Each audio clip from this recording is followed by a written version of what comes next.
وقت کافی ہمارے بزرگ حیات تھے، خاندان میں اچھے اچھے لوگ تھے جن کے ڈر کی وجہ سے تیل مہندی نہیں ہوتی تھی، جن کے ڈر کی وجہ سے خرافات شادیوں میں نہیں ہوتی تھی۔ اب وہ بوڑھے ایسا ایسا چلے گئے، کوئی اکا دکا ہے تو وہ اس دن مسجد میں چلے جاتے ہیں کہ کیا کریں، گھر بچے چھوڑتے نہیں اس بات کو۔ 25 30 40 50 ہزار روپیہ مہندی کی رسم پہ لگتا ہے چھوٹی جگہ کے اوپر، اور ہمارے فیصل آباد میں 2 3 لاکھ روپے مہندی کی رسم پہ لگتے ہیں، اور ہم کہتے ہیں صدقے یا رسول اللہ، قربان یا رسول اللہ، تو یہ اپنی مرضی والی زندگی گزار رہے ہیں، زبانی نام لیتے ہیں اللہ اور اللہ کے محبوب کا۔ حدیث شریف میں آتا ہے، آپ پوچھ لیں علماء کرام سے، قرآن شریف میں اللہ فرماتے ہیں کہ حساب کتاب پتہ کیسے ہونا بھائی، ذرا غور سے سنیں سارے۔ آپ کی اور میری فائل، یہ جو کرامن کاتبین بنا رہے ہیں، یہ ایسے فائل پکڑے گا فرشتہ اور آپ کو آواز دے کے ساتھ لے کے جائے گا، آپ ایسے سامنے کھڑے ہوں گے، کس کے؟ اس اللہ کے جس کے سامنے اب سجدہ کیا ہے، اس اللہ کے سامنے کھڑے ہوں گے، نہ کوئی سفارش ہوگی، نہ کوئی وکیل ہوگا، میں اور آپ اور اللہ ہوں گے بس۔ فَمَن يَعْمَلْ مِثْقَالَ ذَرَّةٍ خَيْرًا يَرَهُ، ایک ذرہ خیر کا اللہ اس کا بھی اجر عطا کریں گے، ایک ذرہ شر کا اللہ اس کا بھی اجر عطا کریں گے۔ اب یہ آپ دیکھ لیں کہ میں نے، آپ نے، اکیلے نے اس اللہ سائیں کے سامنے پیش ہونا ہے، اور اس اللہ نے ہم سے پوچھنا ہے کہ بتا میرے بندے کیا لے کے آیا ہے۔ حدیث شریف میں آتا ہے کہ 3 سوال ہر بندے سے پوچھے جائیں گے، ان 3 سوالوں کے جواب جب تک انسان نہیں دے گا زمین اس کے پاؤں نہیں چھوڑے گی۔ ان میں ایک سوال یہ ہے کہ جو علم تمہیں تھا اس کے اوپر عمل کتنا کیا ہے۔ آج کی نشست میں آپ کو پتہ چل گیا کہ نماز کیسے پڑھنی ہے، اطمینان کے ساتھ پڑھنی ہے، سکون کے ساتھ پڑھنی ہے۔ پھر اس کے بعد آج کی نشست میں آپ کو یہ بھی پتہ چل گیا کہ 48 رکعتوں میں بار بار ہم کہتے ہیں اہدنا الصراط المستقیم، اللہ ہمیں سیدھے راستے پر چلا، ان لوگوں کے راستے پر جن پر تو نے انعام کیا، نہ کہ ان لوگوں کے راستے پر جن پر تیرا عذاب اور غضب نازل ہوا۔ تو میرے بھائی زندگی بڑی مختصر ہے، اتنی مختصر سی زندگی ہے، اس کو بنا سنوار لو، یہ ختم ہو جانی ہے آنن فانن۔ اپنی اولادوں کو یہ جو آپ کی اولادیں ہیں یہ آپ کے لیے آخرت میں ذخیرہ ہے، آخرت میں آپ کے لیے نجات کا ذریعہ ہے۔ اگر ایک بچہ آپ کا نمازی ہو گیا تو ہر نماز میں کہے گا ربنا اغفر لی ولی والدی وللمؤمنین یوم یقوم الحساب۔ لاہور میں میرے ایک ساتھی تھے قاری صاحب جی، ان کے ابا جی امریکہ میں انتقال کر گئے۔ اب جب ان کا انتقال ہو گیا تو میت لاہور لانی تھی، بہت مشکل وقت آتا ہے انسان کے اوپر۔ انہوں نے بل دے دیا کہ یہ اتنا بل ہے۔ اب اس کے بعد انہوں نے کہا اس کھڑکی پہ چل جاؤ، وہ اس کھڑکی پہ چلا گیا، کلیئرنگ دیتی اتنے ڈالر دے دو، اس کھڑکی پہ چلا گیا، کفن کے اتنے ڈالر ہیں، اس کھڑکی پہ تابوت کے اتنے ڈالر ہیں۔ تو اس نے کہا یار میں نے تو اپنے ابا جی کو غسل نہ دیا، تو اگر تابوت میں اسی طرح ڈال دیا تو پھر یہ غسل تو دیا ہی نہیں جائے گا۔ انہوں نے ہسپتال والوں سے کہا کہ میں نے تو اپنے ابا جی کو غسل دلوانا ہے، اس کے لیے انہوں نے کہا اس کی یہاں کوئی کھڑکی نہیں ہے۔ اس نے کہا پھر کیا ہوگا؟ ان کا وہ باہر ساحل پہ چلے جاؤ، وہاں کچھ لوگ ہیں مسلمان جو ان کو غسل دے دیں گے۔ وہ کہتے میں وہاں گیا تو 5 6 نوجوان کالے حبشی بیٹھے ہوئے تھے، تو میں نے ان سے کہا کہ میں نے اپنے بابا کو غسل دلوانا ہے۔ انہوں نے کہا لے آؤ غسل دیں گے ہم۔ کہتا میں نے ان سے پوچھا کتنے ڈالر لوگے؟ انہوں نے کہا اچھا تو ہمیں ڈالر دے گا؟ انہوں نے کہا کیا بات ہوئی؟ انہوں نے کہا دیکھو تمہارے پاس ڈالر ہے، تم تو ہمیں ڈالر دے دو گے، ہمارے ڈالر کون دے گا؟ ہمارے ڈالر کون دے گا؟ انہوں نے کہا کہ ہم نے ایک تنظیم بنائی ہوئی ہے جس میں نوجوان کتنے ہمارے ساتھی ہیں، 4 گھنٹے کے اوپر 6 بندے ڈیوٹی یہاں دیتے ہیں، 4 گھنٹے 6 بندے ڈیوٹی دیتے ہیں۔ جو مسلمان لا الہ الا اللہ محمد رسول اللہ پڑھنے والا آتا ہے ہم اس کو ذوق اور شوق سے غسل دیتے ہیں اور اللہ کی رضا کے لیے دیتے ہیں۔ یہ ہے مسلمانوں کا جذبہ، یہ ہے اللہ کے سامنے پیش ہونے والوں کا جذبہ۔ آپ کے ہاں بھی ادھر ہے کوئی؟ کہنے نا بابا نا، میں اندر ڈر لگتا ہوا۔ یار تو اپنے ابے نو غسل دے، نا نا نا میں بہت ڈر لگتا ہوا۔ اچھا تے جائیداد دے بارے اندر کی خیال ہے؟ کہندا وہ تو اسی لینی لینی ہے، تو یار بھیناں نو انہاں نو نہیں اسی حصہ دینا، انہوں نے دیتا ہے۔ اس وقت نہیں ڈر لگتا؟ تو ہمیں کوشش کرنی چاہیے۔ حدیث شریف میں آتا ہے کہ غسل دینے والے کو اللہ، جو بندہ میت کو غسل دیتا ہے، سنو بھائی نوجوان ساتھیوں آپ، جو بندہ میت کو غسل دیتا ہے اللہ پاک نہلانے والے کو میت کے جسم پر جتنے بال ہیں اتنی نیکی عطا کرتا ہے اور اتنے گناہ معاف کرتا ہے۔ یہ نوجوانوں کی ایک ٹیم بنائیں، آپ بھی طالب علموں کی ایک ٹیم بنائیں جو ہر جگہ خود جا کر کے کہیں کہ ہم غسل دیتے ہیں۔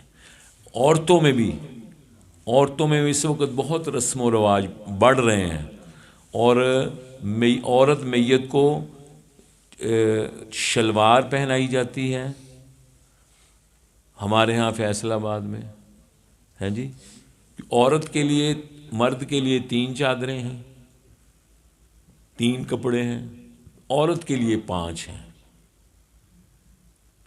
اس کے لیے ایک سینہ بند ہے، ایک سر بند ہے۔ تو کوشش آپ کریں، چلو یار کسی جگہ کہ آپ کی رکاوٹ تو ڈالو۔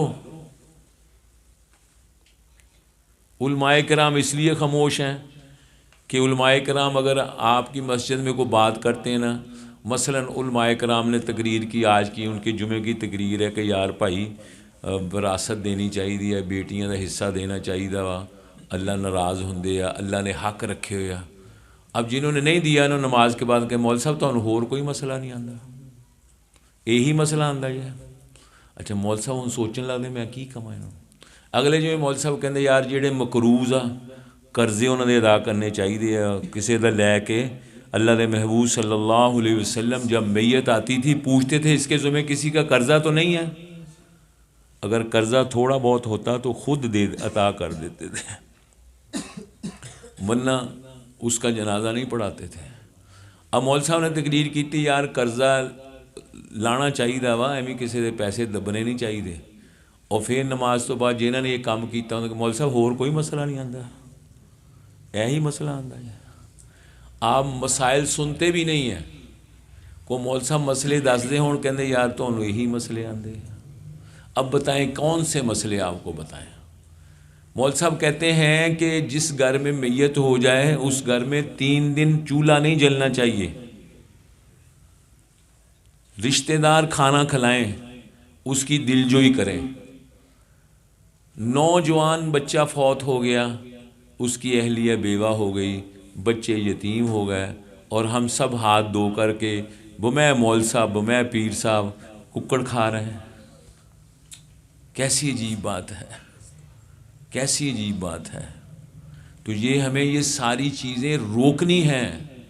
نوجوان نہیں روکو گے تو کون روکے گا؟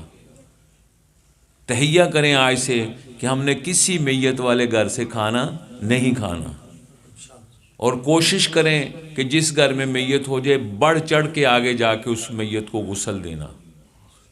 میت کو غسل دینے کے اوپر اتنا اجر ہے کہ 1 گھنٹہ صرف لگے گا، لیکن اجر ڈھیروں کے حساب سے آپ کما کے لے آئیں گے.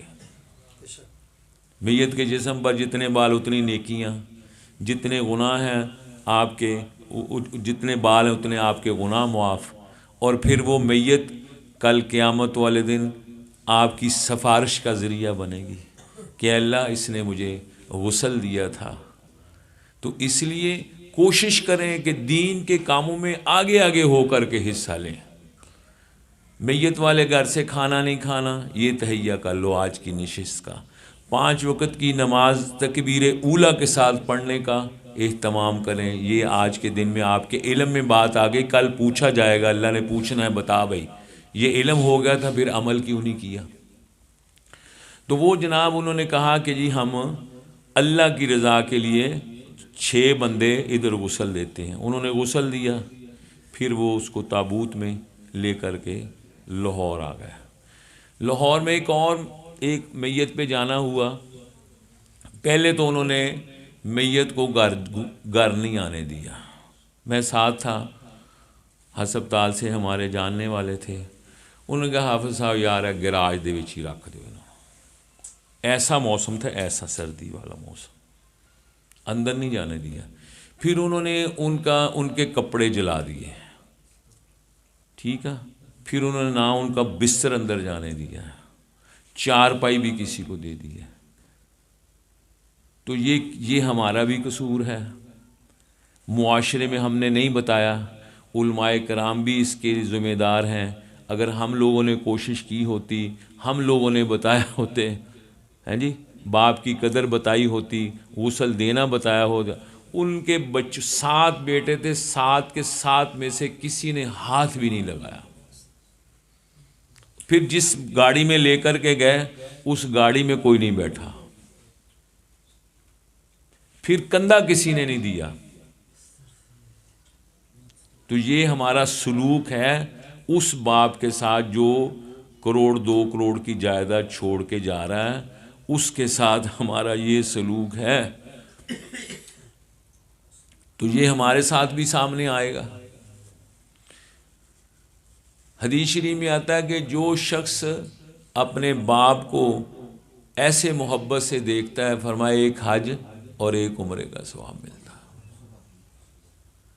اب اس حاصل پور کی آبادی اگر 10 لاکھ ہے تو 10 لاکھ کی آبادی میں راؤ شریف صاحب کا چہرہ عبداللہ دیکھے گا تو 1 حج 1 عمرے کا ثواب ہے. قاری صاحب کے چہرے دیکھنے کے اوپر 1 حج 1 عمرے کا ثواب نہیں ہے. تو کوشش کرو، زندگی اتنی کہ ہے، جتنا انسان اللہ کے لیے کرتا ہے اللہ پاک اتنا ہی اس کو عزتیں رفتیں عطا کرتے ہیں. صوفی کمال صاحب رحمۃ اللہ علیہ مدینہ عالیہ سے تشریف لایا کرتے تھے جی. تو انہوں نے ایک دن حضرت سفیان ثوری رحمۃ اللہ علیہ کی سیرت کے بارے اندر انہوں نے پڑھی ہوگی نا، تو انہوں نے واقعہ ان کا سنایا کہ سفیان ثوری رحمۃ اللہ علیہ شاہی پہلوان تھے. بادشاہ نے رکھا ہوا تھا پہلوان. جس طرح آج کل حکومتوں میں ہاکی کی ٹیم ہے، کبڈی کی ہے، والی بال کی ہے، اس وقت بادشاہ پہلوانوں کی ٹیم رکھا کرتے تھے، پہلوان رکھتے تھے کشتیوں کے لیے. تو ان کے لیے جو پہلوان تھے سفیان ثوری رحمۃ اللہ علیہ نے ایک عام بندے نے چیلنج کر دیا. تو پہلوانوں میں یہ ہے کہ کوئی بھی چیلنج کر دے تو کشتی لڑنی پڑتی ہے، مقابلہ کرنا پڑتا ہے. کہ یہ اس نے چیلنج دیا، وہ کہتا بھائی آؤ مجھے فن آتا ہے. تو ایک عام شہری نے ان کو چیلنج کر دیا. اب جناب سارا شہر اکٹھا ہو گیا، بادشاہ بھی، وزیر بھی۔ تو جتنا میں یہ عرض یہ کرنے لگا ہوں کہ جتنا کوئی اللہ اور اللہ کے محبوب کے نام کے لیے، شریعت مطہرہ کے لیے، اپنی آخرت کے لیے، اپنے اللہ کو راضی کرنے کے لیے جتنا کوئی بندہ نیچے گرتا ہے، اللہ پاک اتنا ہی اس کو اونچا کرتے ہیں۔ تو سفیان ثوری رحمۃ اللہ علیہ نے وہ چیلنج قبول کر لیا۔ اب کھاڑے میں دونوں بندے آ گئے، وہ عام شہری اتنا کا، اور سفیان ثوری اتنے اونچے پہلوان، اتنے خوبصورت پہلوان۔ اب ہاتھ جوڑی ہوئی، اس کے بعد 2-4 داؤ پیچ کے بعد سفیان ثوری نیچے اور وہ شخص اوپر۔ ایسے سب دیکھنے والوں نے کہا یار یہ کوئی گل سمجھ نہیں آ رہی، نہیں کشتی نہیں ہوئی۔ دوبارہ پھر کشتی ہوئی، پھر سفیان ثوری رحمۃ اللہ علیہ نیچے اور وہ عام شہری اس کے اوپر۔ اب ریفری نے پھر اعلان کر دیا کہ بھئی، انہوں نے بھی ہاتھ کھڑے کر کے کہہ دیا میں ہار گیا۔ اب اتنے مجمع کے اندر، کتنا بڑا مجمع، بادشاہ ہے، وزیر ہے اور بڑے بڑے پہلوان ہیں، ان پہلوانوں کے اندر سفیان ثوری پہلوان اتنے اونچے کہہ رہے میں ہار گیا اور یہ بندہ جیت گیا۔ اس کے لیے انعام جو رکھا ہوا تھا 1,00,000 درہم تھے، 50,000 درہم تھے، جو بھی تھا اس وقت اس شخص کو دے دیا گیا، اور وہ خوشی خوشی چلا گیا کہ یہ جیت گیا ہے۔ ایسے رات کو سفیان ثوری رحمۃ اللہ علیہ کو بادشاہ نے بلایا کہ سفیان ثوری کو بلاؤ بھائی۔ سفیان ثوری حاضر ہوئے۔ بادشاہ نے کہا یار بھائی آج کیا ہوا؟ کہیں کچھ بھی نہیں ہوا۔ کہا نہیں یار، اتنی دیر ہو گئی تمہیں میرے ساتھ رہتے ہوئے، اتنا بڑا پہلوان ہے، پورے ملک کے اندر تیرے ساتھ کوئی مقابلہ نہیں کرتا، تو سب سے داؤ پیچ میں آگے ہے، تو یہ مجھے سمجھ نہیں لگی۔ انہوں نے کہا نہیں جی کوئی ایسی بات نہیں۔ انہوں نے کہا نہیں، جو بیچ والی بات ہے بتا۔ ان کے بعد یہ ہے کہ جس وقت اس شخص نے میرے ساتھ ایسے مصافحہ کیا کشتی کے لیے، اس نے کہا میں سید زادہ ہوں، میری اولاد بچیاں جوان ہیں اور میرا کوئی ذریعہ نہیں ہے۔ بس جناب جس وقت اس نے یہ بات کہی، بس پھر میری ہمت نہیں ہوئی، میں کانپ گیا کہ یہ سرکار کی آل میں سے ہے۔ بس پھر میں گر گیا۔ کہا یار تو پھر بڑا عظیم آدمی ہے، تو بڑا عظیم آدمی ہے، تو نے سید زادے کی اتنی قدر کی ہے، مانگو کیا مانگتے ہو، کیا انعام دوں؟ کہا نہیں میں آپ سے تھوڑا لوں گا، میں نے تو جس کے لیے کیا میں نے تو اسی سے لوں گا، میں تو سرکار سے لوں گا۔ میں نے ان کی آل کے ساتھ، ان کے نام کے لینے کے اوپر ان کی آل کے ساتھ یہ اپنا سب کچھ مٹا دیا، اپنا جو کچھ وجکا بنا ہوا تھا، جو کچھ ٹور تھی، جو کچھ تھا، سب کچھ مٹی میں ملا دیا۔ کس لیے؟ کہ محمد عربی صلی اللہ علیہ وسلم کی آل کی بات آئی۔ تو رات کو خواب میں سوئے رات خواب میں آقا صلی اللہ علیہ وسلم تشریف لائے۔ فرمایا سفیان تو نے میری آل کے ساتھ یہ برتاؤ کیا ہے، تو نے میری آل کی اتنی قدر کی ہے جی، اپنا سب کچھ مٹا دیا، مٹی میں مل گیا۔ تو اللہ کے محبوب صلی اللہ علیہ وسلم نے اپنا لعاب مبارک نکالا اور سفیان ثوری کے منہ میں ڈالا، فرمایا ہم آپ کو اولیاء کا امام بناتے ہیں۔ تو اگر آپ اللہ کے لیے کچھ کریں گے، اللہ کی رضا کے لیے کچھ کریں گے، تو کیا اللہ آپ کو ایسے ہی چھوڑ دے گا؟ نہیں، ایسے کیسے ہو سکتا ہے؟ شیخ سعدی رحمۃ اللہ نے ایک واقعہ لکھا ہے کہ ایک شخص رات کو جاتا تھا شراب خانے، اور جتنے پیسے ہوتے تھے اتنے کی شراب خرید کے باہر لا کے گرا دیتا تھا، اور گھر میں آ کے بیوی سے کہتا تھا چلو آج کا دن جتنی شراب میرا کوئی مسلمان بھائی نہیں پیے گا، چلو کچھ تو بچے گا، کوئی تو گناہ سے بچے گا، ہے جی. اور وہ لا کے گرا دیتے تھے. اور کبھی عورتوں کے بازار میں چلا جاتا تھا، کسی عورت کو پیسے دے کے اس کو کہتا تھا اب دروازہ بند کر لو، آج کے دن میں آرام کرو، یہ میں نے تمہیں پیسے دے دیے. اور گھر آ کے مجھے کہتا تھا کہ چلو میں نے ایک مسلمان بیٹی کو آج کے دن گناہ سے بچا لیا، میرے بس میں یہی تھا. تو اہلیہ کہتی تھی کہ یہ کام ٹھیک نہیں ہے، لوگ تجھے زانی بھی کہتے ہیں، شرابی بھی کہتے ہیں. تو وہ آگے سے یہ کہتا تھا کہ دیکھنا میرا جنازہ جو ہے وہ بادشاہ پڑھے گا. بات آئی گئی ہو گئی. اور ایک دن بادشاہ رات کو نکلا کہ ذرا شہر میں لوگوں کی دیکھ بھال کرنے کے لیے، دیکھا کہ ایک شخص میت پڑی ہے اور لوگ پاس سے گزر کے جا رہے ہیں. تو بادشاہ نے پوچھا، اب کسی کو تو نہیں پتا تھا یہ بادشاہ، کہا یہ کس کی میت ہے؟ فرمایا چھوڑیں اس کو، یہ زانی شرابی تھا. خیر میں نے بادشاہ نے خادم سے اپنے ساتھ جو تھا اس کو کہا اٹھاؤ بھئی، اس کا گھر پوچھا، اس کے گھر لے گئے. جب اس کے گھر لے گئے تو اس کی بیوی رونے لگ گئی، کہتی بہت اچھا انسان تھا، بہت اچھا انسان تھا، بہت نیک انسان تھا. تو بادشاہ نے کہا عورت کو تو نہیں پتا تھا یہ بادشاہ ہے.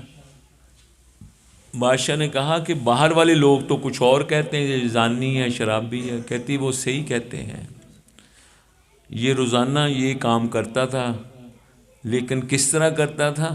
جس طرح میں نے ابھی بتایا کہ یہ شراب خرید کے باہر لا کے گرا دیتا تھا، کسی عورت کو پیسے دے کے اس کو کہتا تھا بس آج. تو یہ اس نیت سے جاتا تھا. اور میں اس کو روکتی تھی تو یہ کہا کرتا تھا دیکھنا، میں کہتی تھی تیرا جنازہ نہیں کسی نے پڑھنا، تجھے کسی نے اٹھانا نہیں ہے، تو یہ مجھے کہتا تھا دیکھنا میرا جنازہ بادشاہ پڑھے گا. اب اس عورت کو تو نہیں پتا نا یہ بادشاہ ہی ہے. اس نے کہا یہ صحیح کہتا تھا. خادم کو کہا اٹھاؤ اس کی میت، اور لے گئے محل میں جا کے غسل دیا، اور اگلے دن اس کا جنازہ پڑھایا. سارے شہر نے پڑھا، سب لوگوں نے پڑھا. یہ کیوں؟ اللہ کے لیے وہ کام کرتا تھا، اللہ کی رضا کے لیے کام کرتا تھا، اللہ کو خوش کرنے کے لیے کام کرتا تھا، اللہ کی مخلوق کی بلائی کے لیے کام کرتا تھا. تو جو اللہ فرماتے ہیں یہ دنیا میرا کنبہ ہے، جو اس کے ساتھ بلائی کرے گا میں اس کو اجر دوں گا. تو اپنے مسلمان بھائیوں کی خیر خواہی چاہا کرو. بس مختصر بات یہ ہے کہ کسی کے ساتھ اگر خیر خواہی کر سکتے ہو تو کر لو، ورنہ خاموش رہو. لیکن ہماری عادت نہیں ہے. دکاندار کے پاس گاہک آتا ہے، وہ کہتا ہے یہ سامان دے دو. اب اس کے پاس ایک چیز نہیں ہے، اب وہ ساتھ والے دکاندار کے پاس ہے. اب وہ یہ پوچھتا ہے اس سے کہ یار میں ہمسایہ کو پوچھ رہا ہوں کہ دیکھ لو جی سن ویسے پتہ نہیں اسی کسی دی کوئی گارنٹی نہیں دے سکتے. اس کو پیروں سے نکالتے ہیں تاکہ یہ ادھر سے نہ لے لے. مدینہ عالیہ میں جب اسلامی حکومت قائم ہو گئی، اسلامی حکومت جب قائم ہو گئی تو باہر شام سے، فارس سے، روم سے قافلے آئے کہ دیکھیں مدینہ عالیہ میں کیا بات ہے ایسی جو سارا عرب جو ہے وہ مدینہ عالیہ مکہ معظمہ آ رہا ہے تجارت کے لیے، یہ کس طرح تجارت کرتے ہیں. تو ایک دکان کے اندر چلے گئے. دکان کے اندر جا کر کے جو سامان دیکھا، کپڑا دیکھا، پسند آ گیا، تو دکاندار سے کہا کہ یہ سامان ہمیں دے دو. تو دکاندار نے کہا کہ وہ سامنے والوں سے لے لو. کہا یار دیکھا آپ کے پاس ہے، پسند آپ سے کیا ہے، آپ سامنے والے دکاندار کے پاس بھیج رہے ہو کہ ادھر سے خرید لو۔ کہتے یار اصل میں بات یہ ہے کہ میں نے صبح سے 5-6 گاہکوں کو سودا دیا ہے، اس میرے بھائی نے ابھی کسی کو سودا نہیں بیچا۔ آپ بھی کرتے ہیں ایسے؟ اللہ اللہ اللہ۔ اب ہم میں ان میں کتنا فرق ہے۔ ہم سب امام ابو حنیفہ رحمۃ اللہ علیہ کے ماننے والے ہیں، امام ابو حنیفہ رحمۃ اللہ علیہ کے ماننے والے ہیں، سارے حنفی ہیں۔ امام ابو حنیفہ کپڑے کے بہت بڑے تاجر تھے، تو دکان بھی بنائی ہوئی تھی۔ ایک دن ظہر کے وقت دکان بند کرنے لگ گئے، تو اڑوس پڑوس دکانداروں نے کہا بابا جی خیر تے ہے، حالے زور ہوئی ہے۔ تو فرمانے لگے موسم دیکھ رہے ہو نا ذرا، موسم نا بادل آ گئے ہیں، روشنی کم ہو گئی ہے، اندھیرا سا ہو گیا ہے، تو میں ڈرتا ہوں کہیں ایسا نہ ہو کہ سستا کپڑا کسی گاہک کو مہنگا دے دوں، اس لیے میں دکان ہی بند کرتا ہوں۔